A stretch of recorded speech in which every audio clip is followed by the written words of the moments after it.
तो नवसारी में deputy CM हर्ष संघवी पूर पीड़ितों की मुलाकाते पहुंचा। हर्ष संघवीए टाटा बॉयज स्कूल खाते पूर पीड़ितों की मुलाकात लीधी। सूरत, तापी, नवसारी, डांग और वलसाड जिल्लाना अधिकारीओ साथे पण तेओए चर्चा करी। हर्ष संघवी वरसादनी स्थितिनो ताग मेळववा माटे पहोंच्या हता। पूરના पाણીમાં તેઓ લોકોને મળવા માટે પહોંચ્યા અને લોકો પાસેથી જાણીને સ્થિતિનો ચિતાર મેળવ્યો।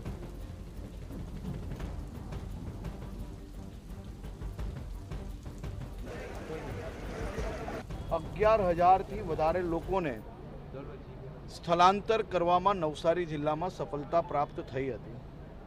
આજે 15-15, 20-20 ફૂટ પાણીમાં 4 વાગ્યા પછી જે લોકો બાકી હતા તેમાંના કોઈક એમના ઘરના છાપરા પર નલિયા પર બેઠા હોય અને ભારી વહેણની વચ્ચે બી એનડીઆરએફ એસડીઆરએફની ટીમ દ્વારા 64 થી વધારે લોકો જે ફસાયેલા હતા એને મોડી રાત પહેલા નિકાલવામાં આવ્યા છે।